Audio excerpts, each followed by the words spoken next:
Good evening, everyone, and welcome to the Washington Outsider Report here on the Coalition Radio.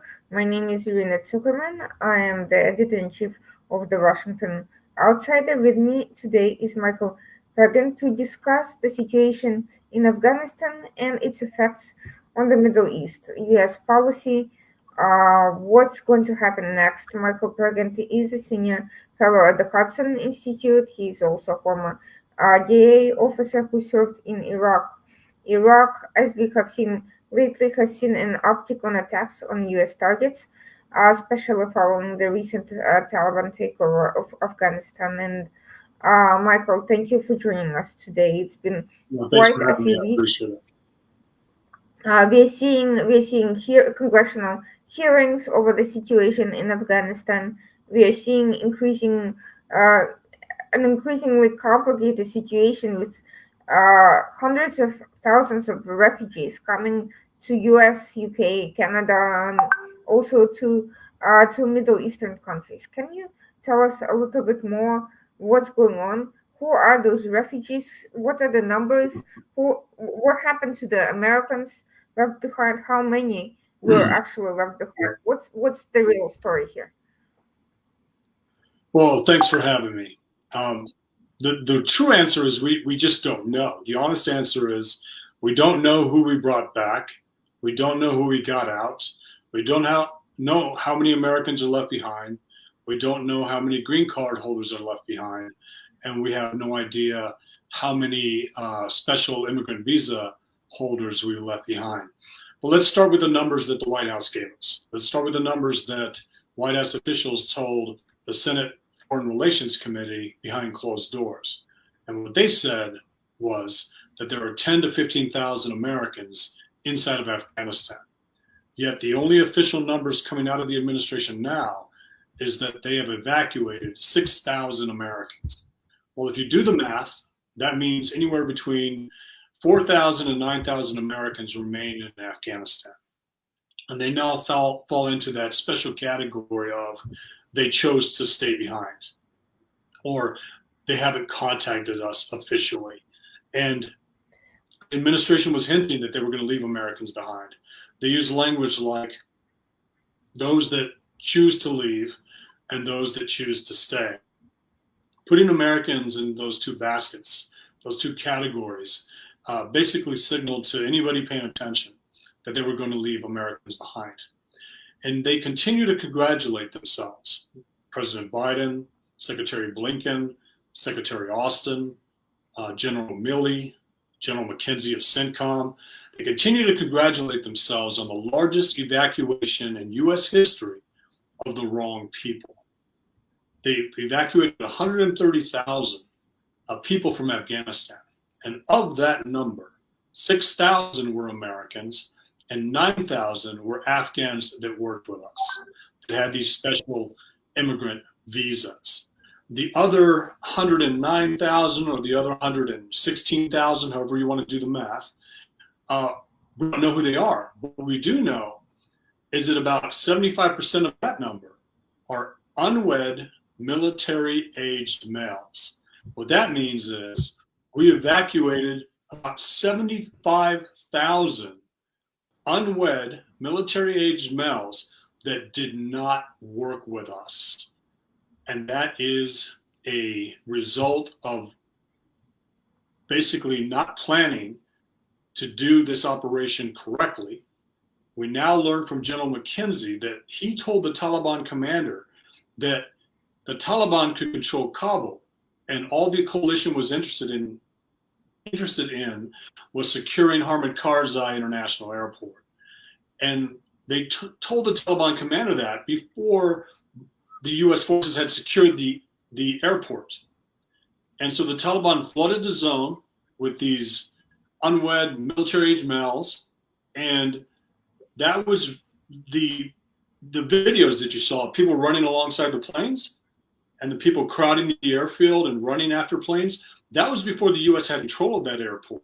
So then we deployed 6,000 Americans to reinforce an airfield that we hadn't secured, to reinforce an airfield that we told the Taliban we wanted before we were actually able to secure it.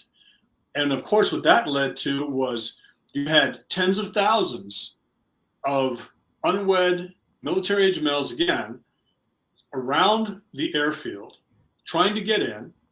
Any American or any Afghan that worked with us, or anybody we were trying to get through that crowd, had to get through that crowd, had to get through bands and bands of Taliban checkpoints and roving patrols and static checkpoints in order to get to the gate, Abbey Gate, or other gates there at the airfield. And we left Americans behind. We left Afghan allies behind. And it's going on day 15 now. Day 15 since we left, actually day 16 since we left Afghanistan on August 30th. And this is something that I've never seen in my lifetime. I've never seen the U.S. military leave Americans behind and an administration pat itself on the back, again, for evacuating the wrong people. And I don't understand why Secretary Austin hasn't resigned in protest for leaving Americans behind. I don't understand why the chairman of the Joint Chiefs, General Milley, who's in the news today for other reasons, shouldn't have resigned in protest after not being able to change President Biden's mind. Secretary Austin and General Milley were in our military. Milley's still in our military, but they have a they swore an oath. They both wear the Ranger tab, and the Ranger tab, the Ranger creed says, "You don't leave Americans behind ever. Never will I leave an American behind, and never will I embarrass my country." And both of those gentlemen embarrassed their country. And both of those gentlemen have demoralized the force. And both of those gentlemen left Americans behind. And they continue to congratulate themselves on the largest evacuation in American history. That, again, and I'm sorry to repeat this, but they congratulate themselves every day. The largest evacuation that left Americans behind. And our enemies, our geopolitical competitors, our adversaries are looking at what we did in Afghanistan, this complete collapse, this complete ceding of leverage, this complete failure as a permissive environment, an advantageous moment for our enemies and geopolitical adversaries to capitalize on this failure, to recruit new jihadists to join these terrorist organizations, and to basically embarrass the United States once again. And that's where we are right now. And I can expand on that, but that's basically where we are. Yeah, I actually want to zero in on a couple of things. First of all, you mentioned that the State Department is saying that some Americans did not supposedly want to leave. How plausible is it, given that the Taliban is an organization that has targeted civilians, that is flogging people on the street, and has essentially executed people who had criticized them, who had connections to the United States? What does that actually mean, that they did not want to stay behind? How do we know that the numbers that the administration is claiming of the Americans is accurate? Is there any way to verify those numbers, that those people really didn't want to leave, as opposed to couldn't communicate, or were being held hostage by their families, or just simply, those numbers could be made up and it's simply not true, and they did want to leave and the administration simply did not evacuate them? And what's the process for fact-checking these claims?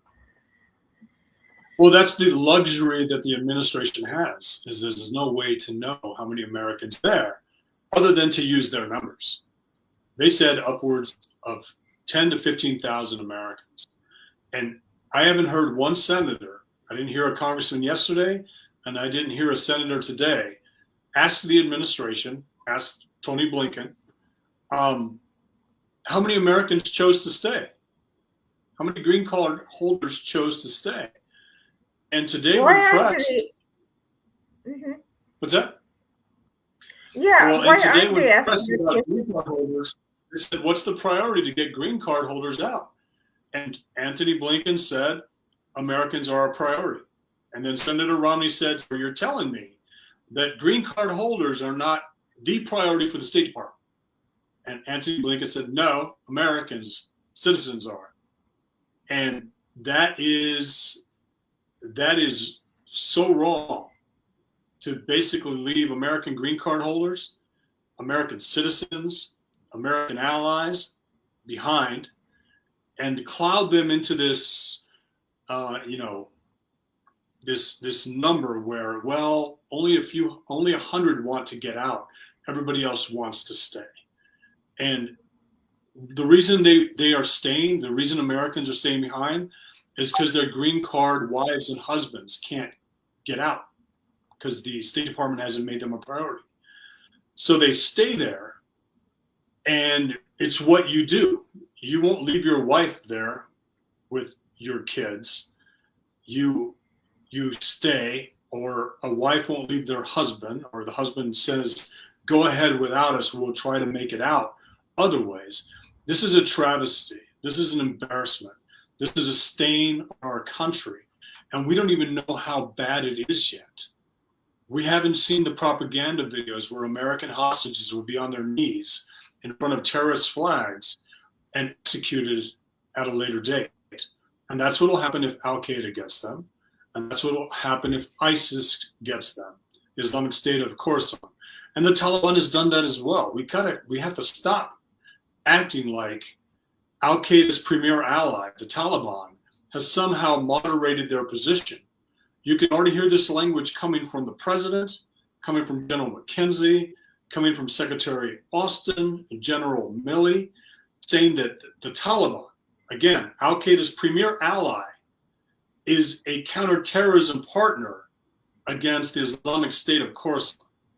We can't continue to use the Islamic State as an excuse to work with bad actors. We saw it in Iraq when the same people that are part of Biden's team now said, we have to focus on ISIS and we have to use Iran to help us defeat ISIS. And we basically empowered Iran and their militias, and they have primacy in Iraq now. And it seems to be the excuse the administration continues to use is, by all means necessary, we need to focus on ISIS. And we've seen the Biden administration defend the Islamic Republic of Iran. We've seen the Biden administration defend the militias in Iraq. We are now seeing the Biden administration defend Assad in Syria. And now we're seeing them defend the Taliban.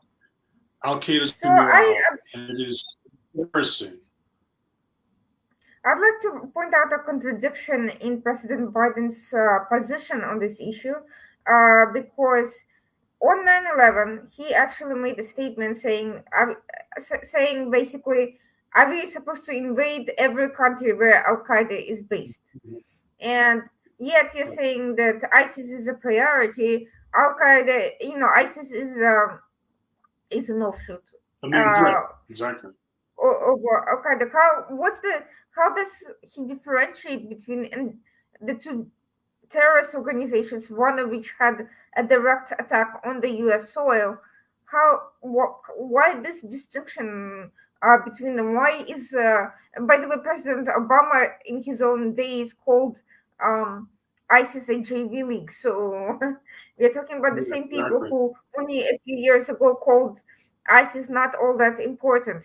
So why is he saying now that Al Qaeda is not such a huge thing that the U.S. should expand its resources on fighting it around the world, but ISIS is such a big threat that it should sacrifice other security considerations to fight it? Well, what's the philosophy? How are they making this threat assessment?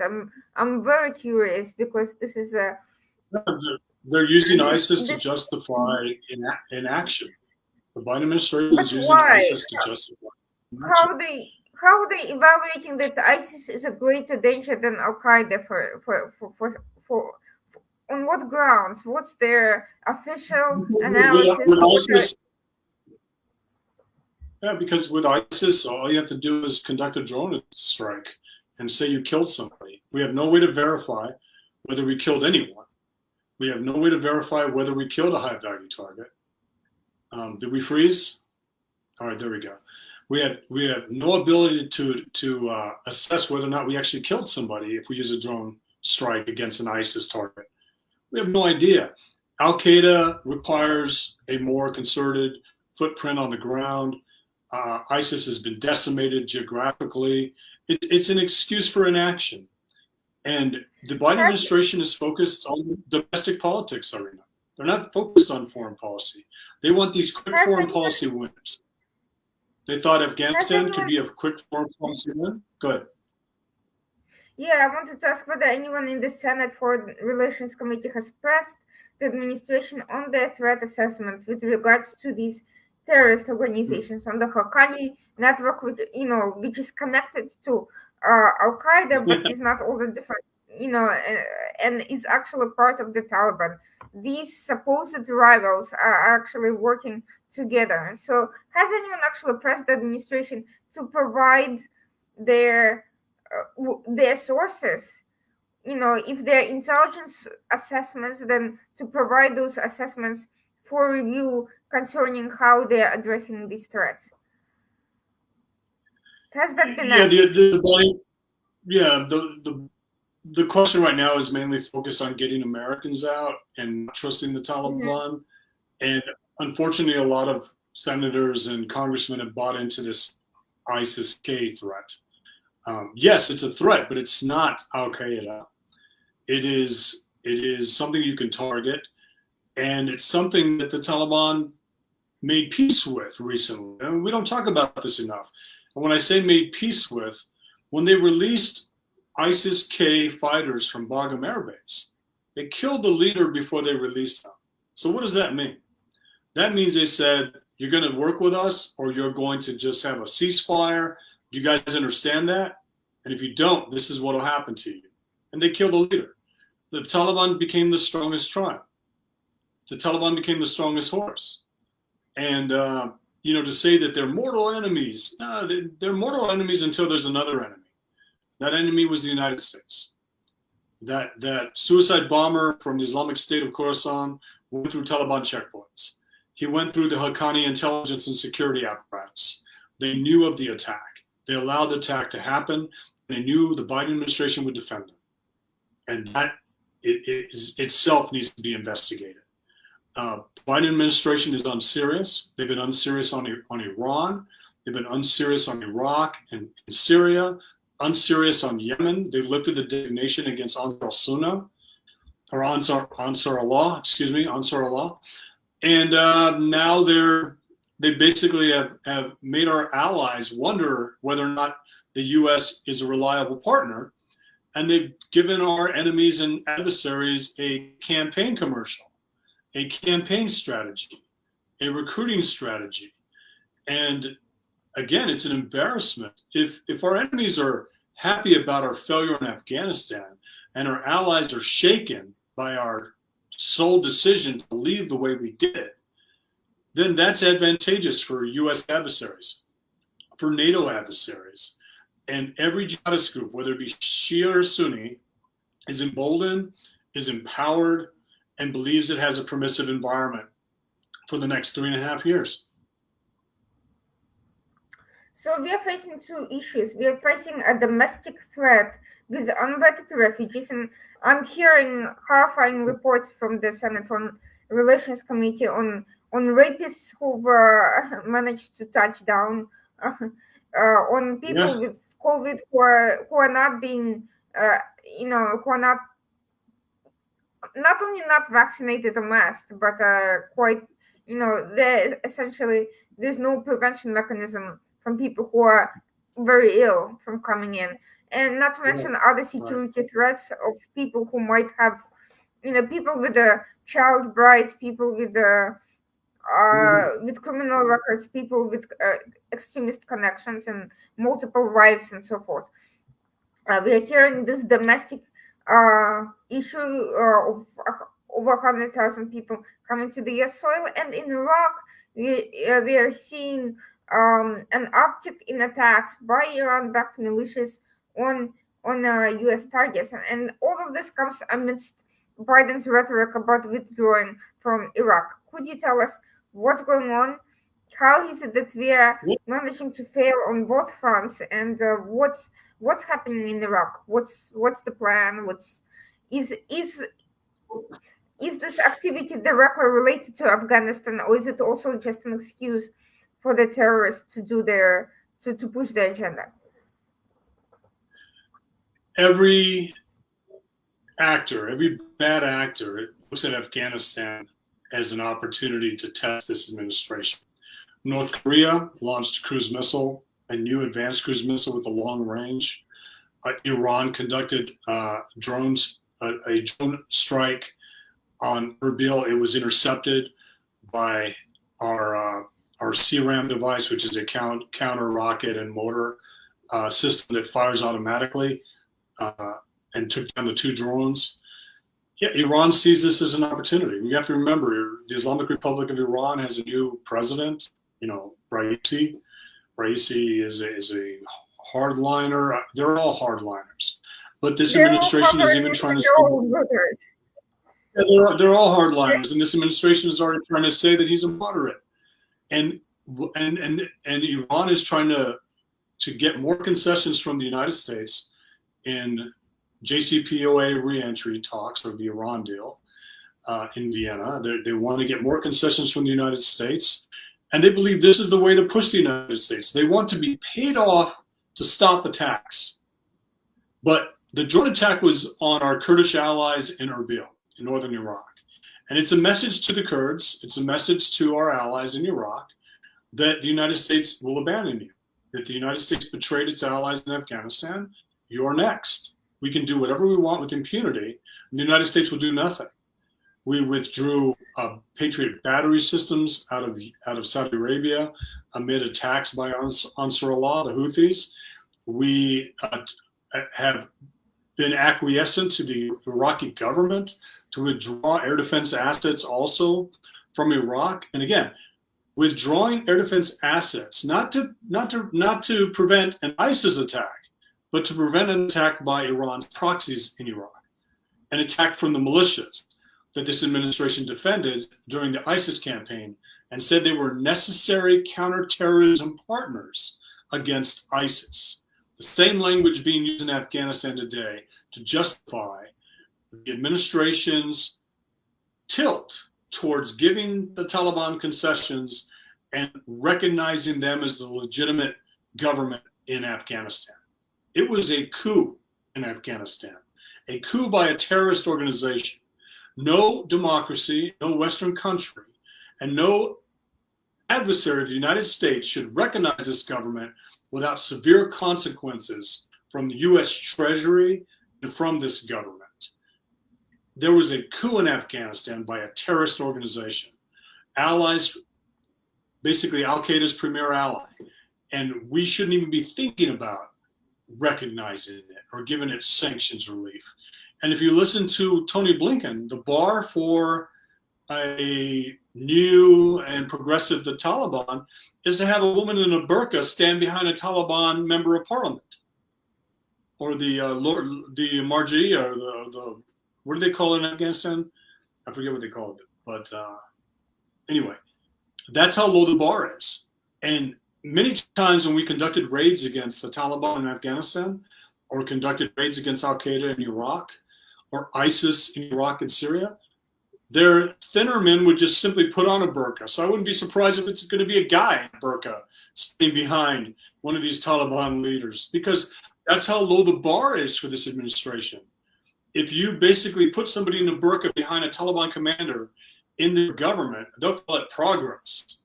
And it is an embarrassment. And it's sorry to be so emphatic about this, but I've never seen an administration so out of touch with reality where they don't believe they did anything wrong, Irina. They think they don't think they did anything wrong, and that's dangerous. That's dangerous because it sends a signal to our allies that this administration doesn't know what's happening, and to our enemies that you can get all you want over the next 3.5 years. So I am trying to understand something. In February, one of the first things that the administration did, coming into office, was delist the Houthis Ansar Allah from the foreign terrorist organizations list and restore humanitarian aid because they claim that was the justification for removing them Right. from the list. Not that they weren't terrorists, but that they were supposedly necessary for humanitarian aid. We know that the Houthis diverted billions in humanitarian aid, which is Yeah. why that aid was cut off by the Trump administration to begin with. Now, Jake Sullivan is saying that we may consider giving humanitarian aid to the Taliban, and already we are essentially prepping ground for that. But it's obvious since the restoration of humanitarian aid to the Houthis a few months ago, nothing has gotten better for the Yemeni people. The Houthis are continuing to steal and repackage that aid to part of it goes to their close allies and supporters. Part of it is sold off, and part of it is used for terrorism to help their fighters. So we are expecting to see the same result in Afghanistan. What is the administration's motive for continuing to do the same thing despite obvious results that not only were predictable and predicted by experts, but now are actually visible to the naked eye? How are they justifying engaging in policies that obviously do not work? It's like you said, when we lifted the sanctions of the designations against Ansar Allah or the Houthis and brought in this humanitarian aid, they use it to reward and punish the people. They use it to reward and punish the people. They are the ones that are solely responsible for distributing the food. They use it to reward and punish people. The Taliban will do the same thing.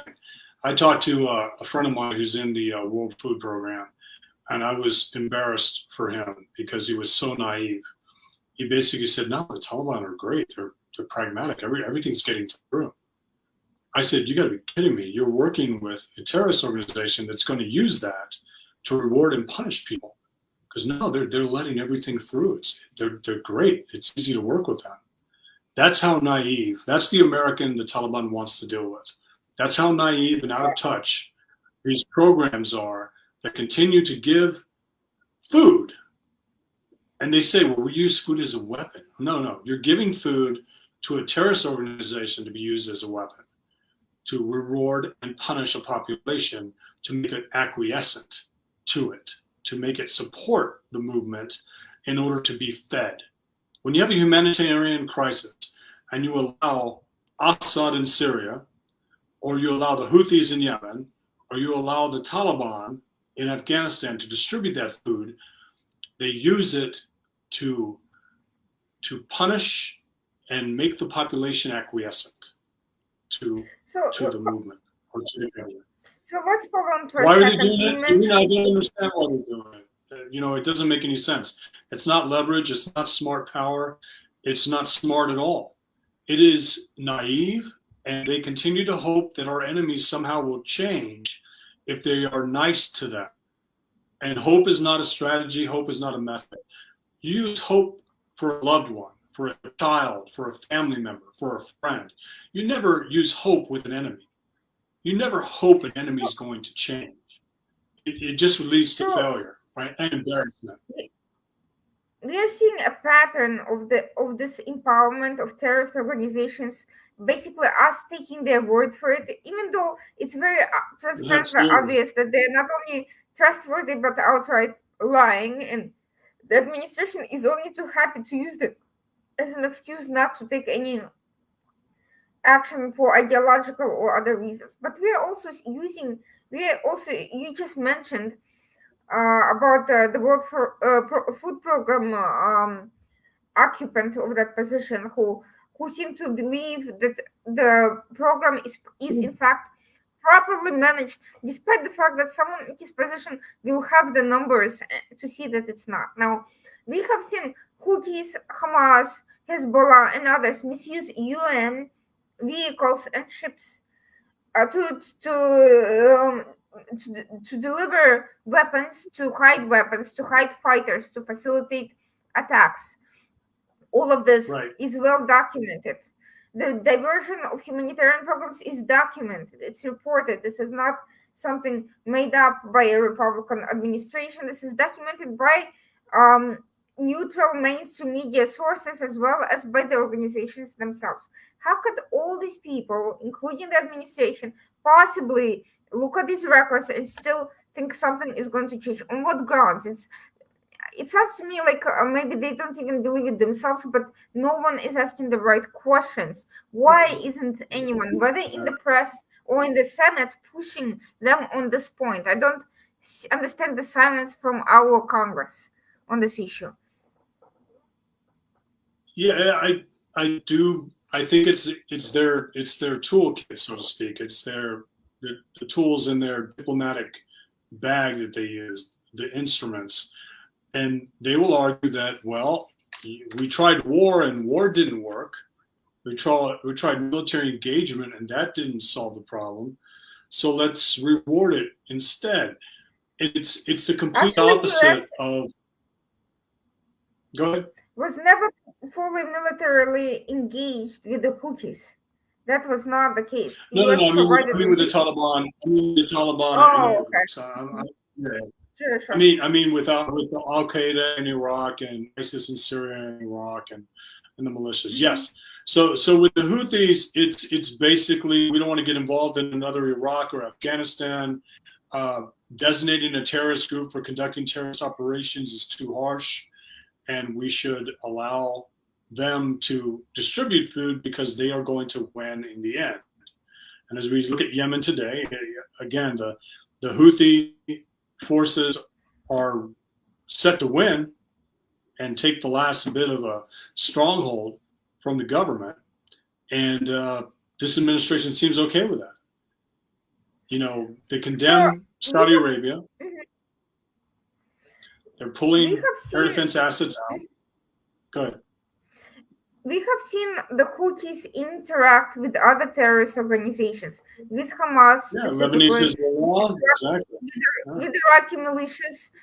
We have seen evidence of Taliban and Houthi sympathy, if not yet direct coordination. But with Hamas, there is already some level of direct coordination, and Hamas is a U.S. designated terrorist organization. So my question is, we are seeing this integration of these groups with various degrees of relationship to Iran across the region, and they're all in extremely strategically important spots that create essentially territorial leverage for Iran. Perhaps Taliban is never going to be number one partner for Iran, but they are going to be able to. They've already cut deals with them, and they've already backed them to some extent in Afghanistan. And Afghanistan is a strategically placed location. Yemen is the number one way for getting to Saudi Arabia from Iran's perspective. I don't need to tell you about Iraq. So it's not just that Iran is backing terrorists in various groups and US is turning a blind eye. We are seeing a territorial expansion of different groups that are essentially going to be working together and controlling a huge chunk of land and maritime and perhaps eventually even air space in places that are of vital trade interest to the global community and not just to neighboring countries. How is the administration justifying allowing something like that to happen? Well, it goes back to the Obama strategy. Obama wants Iran and Saudi Arabia to share the Middle East. The Biden team believes there's an imbalance. You heard him say that. It's what he said with his strategy. I want to. After since 2009, has there been any shift in this thinking after seeing Iran's backing of terrorists all over the world? They're in denial. They are in denial. There are people in this administration that do not believe the Iraqi militias are a threat, that were against killing Qasem Soleimani, were against killing Abu Mahdi al-Mohandes. They were against using the AUMF, the authorized use of military force. They actually canceled it. And that was what was in place after 9/11 to go after Al Qaeda and to go after groups that worked with Al Qaeda. And of course, we know the Islamic Republic of Iran has been sheltering senior Al Qaeda leadership for a decade, if not, close to 2 decades now. And this administration is anti-Israel, they're anti-Saudi Arabia, and they believe somehow the Islamic Republic of Iran can balance things. And it's again, I don't understand the thinking.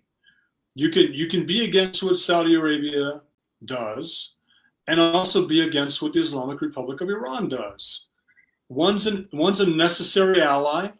The Saudis are a necessary ally, the guardians of Mecca and Medina. I tell people this all the time when they use these whataboutism arguments. When I talk about Iran, they always say, what about Saudi Arabia? I said, well, they're the guardians of Mecca and Medina. There is no argument because Saudi Arabia is not invading other countries.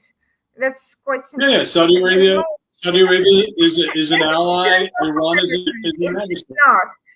I'm not even talking about, reforms and so forth. I'm just talking about pure geopolitical strategy. Saudi Arabia is not invading other countries. It's as simple as that. They're not using proxies to terrorize other populations, and they're not massively oppressing entire segments of their own populations the way Iran does to its own people. So I'm not really sure where these comparisons are drawn and on what data, but there's clearly, they're in the administration arena. People in the administration have that feeling, have that thinking on Saudi Arabia. I deal with them all the time here in DC. But before I'll get to Saudi Arabia in a moment, but before that, I just want to ask this following question about the administration, which claims to support human rights and democracy. That's the basis for criticism of Saudi Arabia. Fine. But then it was around supporting Taliban and supporting Houthis and supporting Iran, none of which are democratic human rights supportive in any way, and are far worse than any of the U.S. allies in that regard. So I don't understand fine, if you want to be critical of a particular ally on a particular set of criteria, then how do you go around justifying far worse actors by that are targeting Americans? How does Biden and Blinken and all these people, what is the language that they use to explain their position with regards to human rights and democracy in those countries? They're silent on it. They don't talk about Iran's human rights record. They won't talk about the Taliban's. They constantly tilted back to Saudi Arabia, but they won't talk about the Chinese and what they do with the Uyghur population. They don't talk about our actual enemies. They criticize our allies, and it's an anti-Israel position. It's an anti-U.S. position, and it's an anti-Gulf ally position. This administration is against what America has done in its past. It's ideological. They're not stupid. They're not dumb. Like an anti-American position far above everything else, because both Iran and Taliban, especially Iran in particular, Which has one of two things? through its proxies, it's either as well as American or targeted Americans. So how we have not heard a word of apology for the takeover of the U.S. embassy. We have not heard any apologies for the Hezbollah bombing of the U.S. troops. We have not heard anything about Iran's harboring of Al Qaeda leaders who are now returning to Afghanistan. And I'd like to hear why no one is asking these questions from the administration. How can they possibly justify if we are going to be taking human rights, and if the administration claims to be prioritizing Americans before we even get to Saudi Arabia and all these other places? Why aren't they holding Iran accountable for the human rights violations against American citizens? Okay, we don't have to talk about Saudi Arabia. I'm just telling you they use Saudi Arabia as a deflection. I What about is understand, they use it as an but it's excuse? a U.S. administration. It's a U.S. It's not an Yeah, Iranian administration. It's not. it's Their it's a responsibility is pro to Iran. Americans. So if Irina, it's a pro. rather than deflecting, when they deflect to Saudi Arabia, why hasn't someone asked them? What about the Americans that Iran and others have killed, tortured, They abducted? they won't they won't talk about it. They are pro Iran. They are pro rapprochement with Iran. They believe that Iran can keep the United States out of the Middle East because Iran, in their mind, has the same enemies the United States has, which is completely ludicrous, which is a very naive position to take. That because Iran is anti Al Qaeda, even though they're harboring Al Qaeda leaders, and Iran is anti ISIS, that they can keep the United States from going to the war in the Middle East. So I'd like to actually now finally shift to Saudi Arabia and the withdrawal of Patriot missiles. Now, some have claimed that the withdrawal is largely symbolic, that the only Patriot missiles now being removed are the ones that were protecting the small U.S. contingent in the area, and that it's part of normal shift of these assets that happens from time to time, and that there is no real scandal in this removal at this moment because it's small, limited, and hasn't really been used anyway. Can you comment about that? Is that accurate, or is there more to the story? Every question you're asking has an answer the administration continues to avoid. Basically, everything that you're asking is a common sense approach to this without a common sense answer. And we have no idea what the administration is doing. They continue to surprise allies. They continue to disappoint allies, and they continue to embolden and empower enemies. And it's the same team, Irina, that brought us the Iran deal. It's the same team that gave Assad a green light to kill 600,000 Syrians. It's the same team that brought ISIS to Iraq. And what I mean by that is they got us out in 2011. General Austin and Biden were in charge of that. They got us out of Iraq. It led this huge security vacuum that ISIS filled because the Shia sectarian government of Baghdad didn't care about the Sunni areas. They didn't field a security apparatus in those areas, and ISIS just rolled in. And it's the same team now that just gave Afghanistan back to Al Qaeda, to ISIS, to the Taliban. Who's next, Irina? I mean, China's telling Taiwan, you're next. Russia's telling Ukraine, you're next. I mean, who's next? What ally is ready to go it alone without the United States? Israel and Saudi Arabia are ready to go it alone without the United States when it comes to Iran. Other countries in the region are ready to go it alone. I'm not sure about actually even Saudi Arabia, to be honest, because we have seen them attempt negotiations with Houthis. We have seen them curtail military actions and restrain military action in Yemen. And we have seen them actually try to negotiate directly with Iran, not that it has worked. But here's another question related to all of that. We have seen Secretary Austin embarrassingly be denied a meeting with senior defense officials in Saudi Arabia this past week, which he claimed was due to the fact that everyone was suddenly very busy with something. And at the same time, the administration is claiming that the Vienna talks with Iran, the number one priority for the administration, have not been going well, and the deal that they dream about might not happen. So we are seeing a situation where, having put all their eggs in one basket, the administration is at risk of losing both. How are they going to maintain their credibility following this obvious, embarrassment? Okay, people can say we don't value Saudi Arabia anyway, we don't need them. Fine, but it's still embarrassing that they are telling us to go to hell. so Well, on that position, from that position, where are we, given that everybody is basically.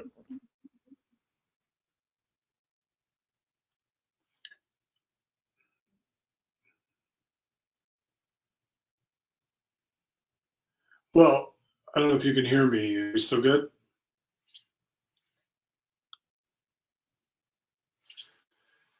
Yeah, I mean, the administration lost a lot of credibility with, all right, I guess we're done. Are you I think back? we're Okay. back. So Yeah. the administration lost a lot of credibility in Vienna with the Iran deal, uh, failing to renegotiate, and they lost even more credibility with Afghanistan. So there's no recovering. Hopefully, Afghanistan was so disastrous for this administration that they don't do anything else so stupidly. They don't do anything else so haphazardly. Uh, the Middle East is too important to leave it to this administration to mess it up. Uh, Again, this administration has embarrassed itself again. I said before, you basically promoted the team that brought us the Iran deal, brought us Assad in Syria, brought us ISIS in Iraq, promoted them to a level to take on Russia and China, and they failed against the Islamic Republic of Iran in Vienna. They failed against the Taliban in Doha. They've failed with allies. They've lost the confidence of the American people. They've lost the confidence of the military, the generals have, and they've emboldened our enemies and our adversaries. This administration should just stop doing everything and just try to limp through to 2024. Because in 2022, there's going to be a Republican Congress, and there might even be a Republican Senate. Congress is already going Republican. The Senate may go as well, based on how bad Afghanistan is. And we will see ramifications over the next year throughout the Middle East and North Africa because of this Afghanistan disaster. Al Qaeda, ISIS, the Taliban, the militias, the Houthis, Hezbollah, they all believe they can get as much as they can over the next year. They thought they could do it maybe over the next 3.5 years, but once that Congress changes out in 2022, it's going to change the dynamic of the administration. They will no longer have the political capital to do the things that they're doing. They would have lost Congress, they would have lost the Senate, and by that time, there may even be talks of Biden stepping down just simply because of his age and his faculties. We don't know what's going to happen over the next, 3.5 years. But what we do know is our enemies are going to feel emboldened and empowered, and they're going to feel like they can do whatever they want. So I'd like to be hopeful that the administration will have stopped, engaging in reckless endeavors. But the fact that no one, Yeah. not one person, has resigned, and in fact people have been rewarded for the Afghanistan mess, points to an opposite conclusion. Do you believe that the same people who are refusing to admit that they've been wrong, first on the Houthis, now on Afghanistan, even after all the optics, even after all the signals from the allies, from Americans, from Congress, from Saudis, from everybody across the board, even some of the media, they are continuing to refuse to admit that they're wrong and continue to refuse to address this issue anyway. How do Given this, I don't really believe. It's hard for me to imagine that they are going to stop doing what they're doing. I mean, to be honest, it seems to me that they're very likely to continue to pursue the same course of action. And it's even with the Republican Congress, it's going to be difficult to stop the administration on foreign policy. Well, the administration will be busy with a bunch of hearings, on these things. The Republicans will have the power to subpoena, both in the Senate and in the House. They will be able to cripple this administration when it comes to foreign policy blunders, and that's a good thing. Mhm. Nobody in this administration has admitted they did anything wrong. They all congratulate themselves on the back. They left Americans behind. They left Americans behind. They continue to congratulate themselves, and nobody's been fired, nobody's resigned. But I think that's coming. I think that people are going to have to take the fall for this because it's just that bad. And I wouldn't be surprised to see Secretary Austin and Milley be let go. And when it should actually be Jake Sullivan, it should actually be the president, it should actually be Tony Blinken, because they basically handcuffed the military and put so many constraints on the military to do this with 600 troops on the ground. They wanted to shrink down 600 boots on the ground to do this. And of course, they had to redeploy 6,000 back to Afghanistan. This is going to have lasting ramifications for this administration and for security in the region. And it's not over yet. It's not over at all because we haven't got all the Americans out. Al-Qaeda hasn't taken somebody from us yet, but they're getting ready to. Anyway, that's pretty much all I have on this. Is that it's not over yet. This is going to hurt this administration. This is going to hurt security. It's going to hurt our allies, and it was an unnecessary travesty.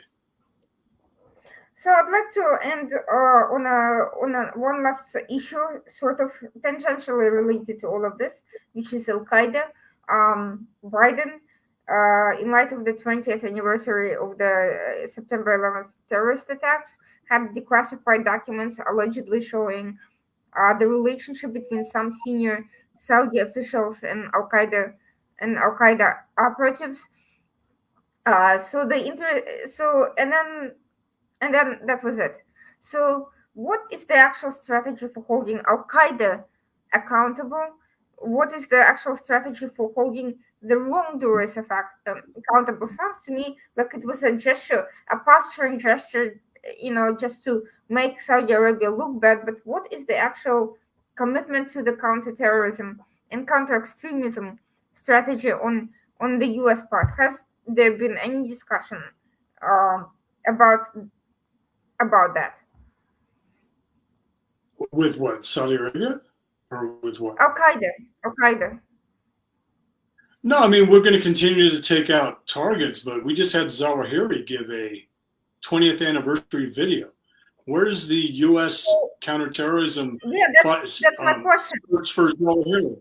Why aren't we focused on taking out Zawahiri? It's an unserious approach by this administration. They will probably get Zawahiri in order to cover for all of their mistakes. They will find some way to kill a high-value ISIS-K leader or ISIS leader or Al-Qaeda leader and say, look how serious we are. But they will have created a stronger capability in these organizations than these organizations have had before the fall of Afghanistan. Well, these organizations are also researching in Africa, and there's been no discussion. Yeah, the Sahel region, exactly. Yeah, so exactly. The Sahel region. That ISIS lost and Al-Qaeda lost, they're now kind of getting back with gusto and with more tangential jihadist organizations in various African countries, now both East and West, not just the Sahel. So my question is, the U.S., the Biden administration claims that ISIS for them is such a big priority, right? They're using it as an excuse for everything else. And yet, in the very places where ISIS presence is actively growing and where it's endangering local security, regional security, and eventually international security, because Africa has multiple pathways to Europe and beyond. There is no action, not even a discussion. We don't hear a word. What's going on?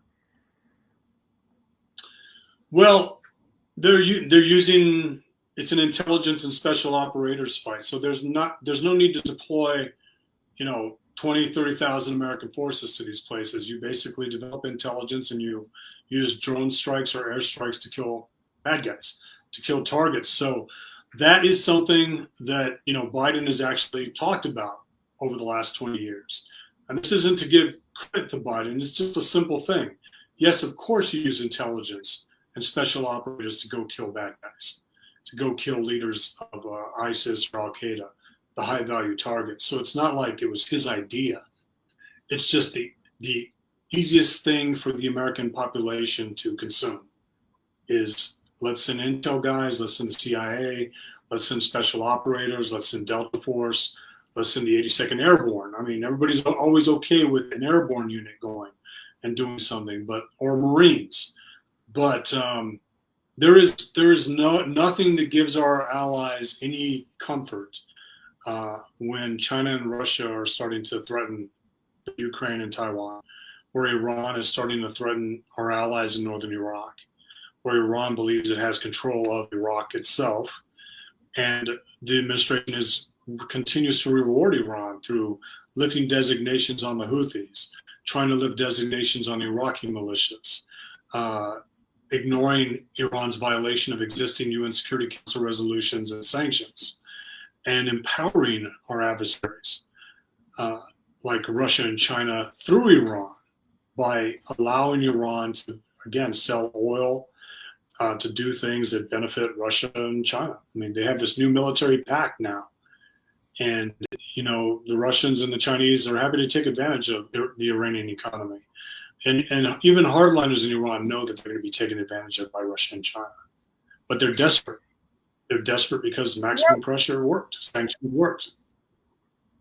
And the Biden administration chose to give up all that money. Go ahead, sorry. For all the talk about Biden being anti-Russia, we have seen that everything he has done empowers Russia in every way, from lifting the sanctions on Nord Stream 2 to now we're seeing increased imports from Russian oil to the United States, which is mind-boggling.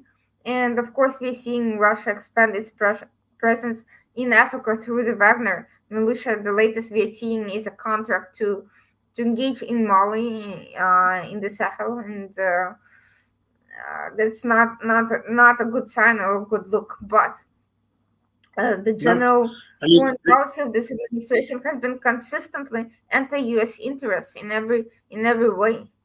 So I don't really see why that should be an exception.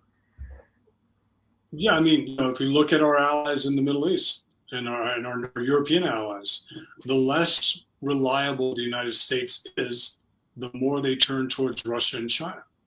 We see that with Germany, with Russian gas and oil. We see it with China. We see it with Russia and China selling armed drones to the Saudis, selling it to our traditional allies. Anytime the U.S.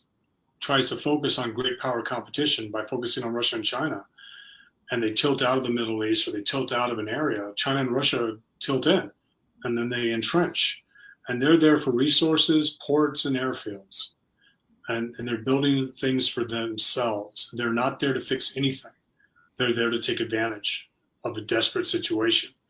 And the more desperate a country is, the more Russia and China go in. And the United States continues to make more countries desperate because the United States continues to abandon allies.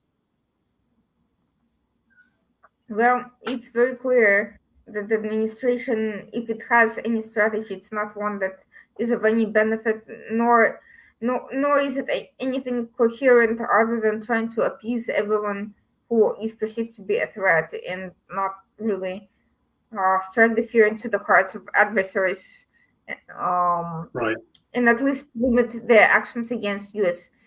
interests, much less allies. That is going to be a lot of damage to undo for future administrations. And I'm saying administrations because I think it will take more than one. Absolutely. Of consistent policy.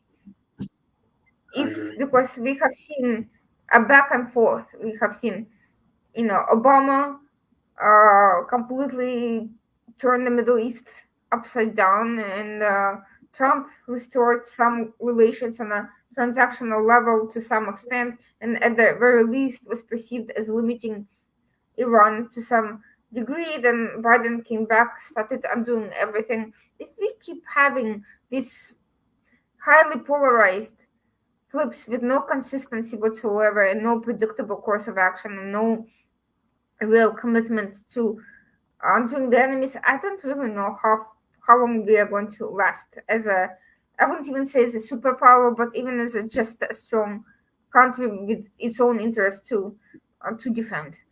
I mean, it's we would need some semblance of realization that empowering rogue actors, terrorist supporting regimes is not anything anybody should support, no matter what else they think about their domestic political opponents. But Right. yeah, unfortunately, right now we're not in that place yet. Thank you so much Well, for we'll have your to keep. insights. Thank you. Mhm. Thank you. We'll have to keep an eye on it, and I know you're For doing sure, that. So I'm always thank you for the hopeful, but opportunity. we'll see how things go. Thank you so much. That was Michael Pregent with us, the Washington Outside the Report. See you all next week. Thank you.